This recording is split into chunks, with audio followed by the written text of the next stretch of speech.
Hi everyone, and welcome to Tuttietalkssense, and I am Tootie. So I'm gonna finally get to this episode 6 of this Meghan and Harry documentary on Netflix. In episode 6, they start off on March 14th, 2020. They leave Canada and they head to Los Angeles. Tyler Perry helps them get from Canada to Los Angeles, and they stay in the house that he had in Los Angeles.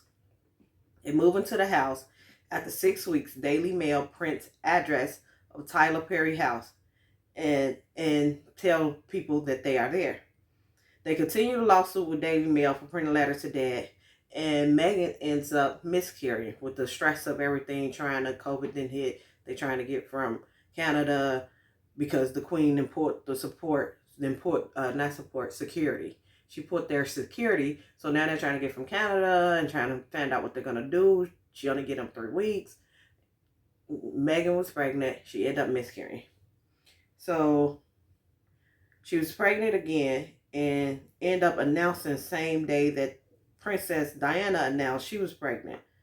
And Harry didn't know it was the same day. Somebody ended up telling him it was like the same day that Princess Diana announced that she was pregnant with Harry. Is the same day that Meghan ended up announcing. I said pronounce. I keep saying announcing that she was pregnant.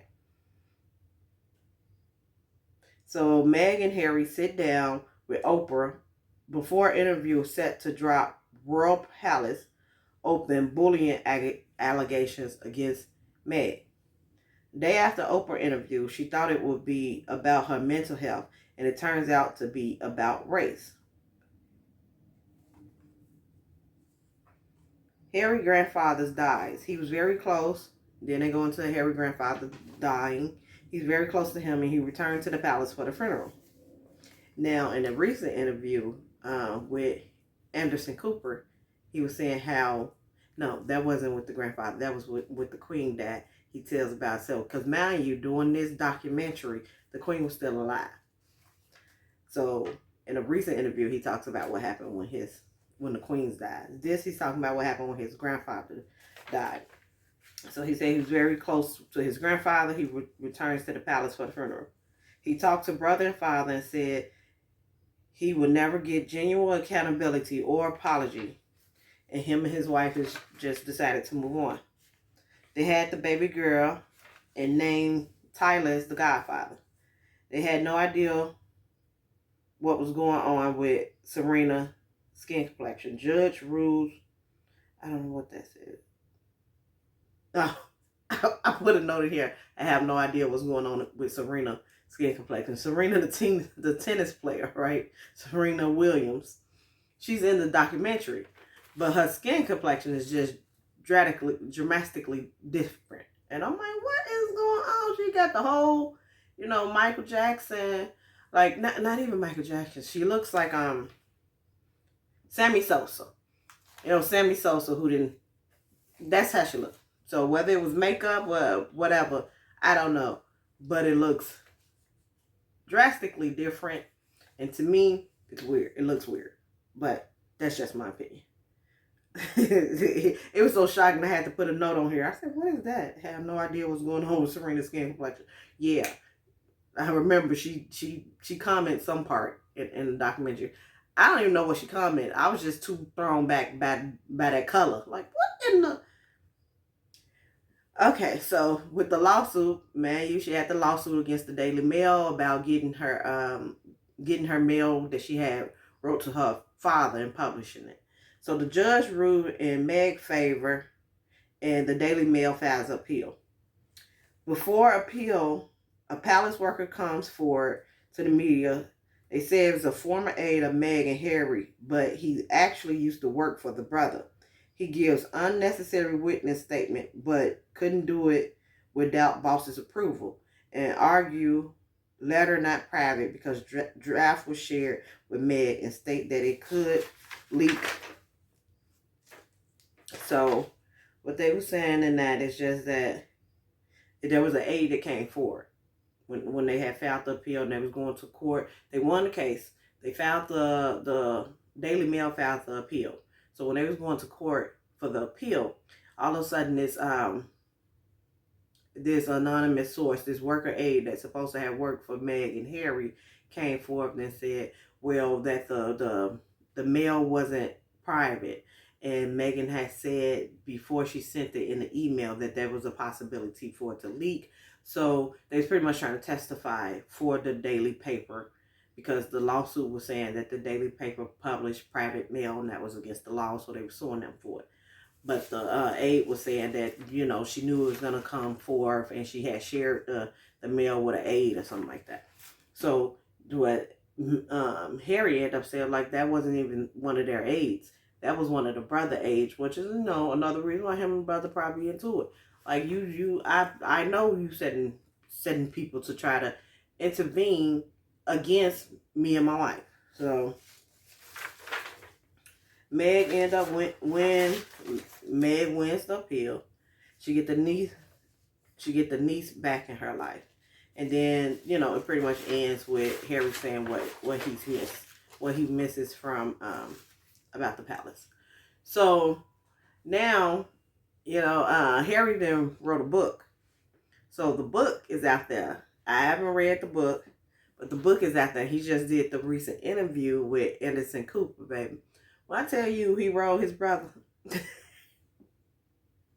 he wrote his brother talking about you got a receding hairline. He said, I looked at him and his receding hairline and the looks that people used to say, he looks just like my mom. And those looks are fading. I said, that mug said, you ugly. You your daddy's son. And what's the funny part is it was like a little snicker. Like where Anderson Cooper was reading from his book, because this is what he said in his book. And it was a little snicker that he did, like a little sly smile. And I was like, Harry funny. He know what he was doing. He know what he said. You just called your brother ugly. And you don't look like mama no more. You look just like our daddy. You do not look like mama. You look just like the Lord of the Rings. My precious. That's how you look. And I said, that is some true fashion symbol rivalry. Because I don't know about the rest of y'all, but my family, we ignorant and we talks about each other. And it's all girls. It's 7 girls. So we go back and forth with each other. They'll say my big nose, gap teeth, you know what I'm saying? I'm going to call them skinny, a flat booty, like whatever we think that you insecure about, that's what we're going to go for. And he know his brother insecure about that fading hairline, the little fuzz he got just at the top, and all the rest of it is still thick and stuff. He know his brother talk about that. They probably used to talk about their because when you have siblings, when the parents and stuff make you mad, you go in the room, you talk about them with your other siblings. So growing up, when they was mad at their daddy or their granddaddy, because they both look alike, baby, who was now what the older brother looked like, they probably used to go in there, his old bald headed, like, because that's what me and my siblings used to do to my mama. Soon as she make us mad or whoop one of us, we'll go in the room with the other one. That's why she's skinny. Ooh, if I want her, she want my mama, I'll be her skinny. And so now we know that Harry knows that that's an insecurity his brother has, so he gonna go straight for his hairline. I said, Harry Patty, and I like it. I'm here for it. I know a lot of people are saying that, okay, well, we don't care. We tired of them coming on the news talking about what didn't happen. But if they don't come on and expose these people for their racism, then you're going to be like, well, they know stuff didn't happen and they trying to keep it a secret because they trying to protect the crown. I'm here for it. Say everything that didn't happen. I don't care how many interviews that they do. They say, oh, well, they feel like they should give up their title and they're just making money off the sucks and the Duke and Success or whatever. They're making money off their title. First of all, if I was Harry, I'd be like, first of all the bull I had to put up with growing up couldn't even show emotions at my mama's funeral. I'm out here wilding, like he sent me to the boarding school and all this, and then everything that y'all doing to my wife. Yeah, I earned it. I'd be like Tina Turner. You can have everything except my name. I work for that name. I earned that. I keeps the name. And that's how I be about. I keep the title, okay? You can have everything except for my title. Don't make that man give up his title. He'll do it if he want to. If he want to make money off of it, she put all the security and put the queen when she was alive, put his wife and his life at risk.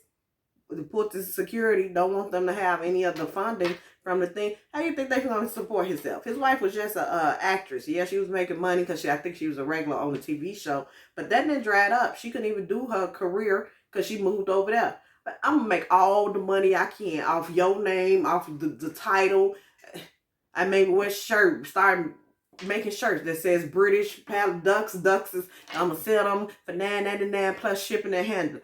I'm gonna get everything that I can because I think they up to 2 kids now. You got them 2 kids to take care of, and especially that y'all living in California, Los Angeles, it's expensive as all outside.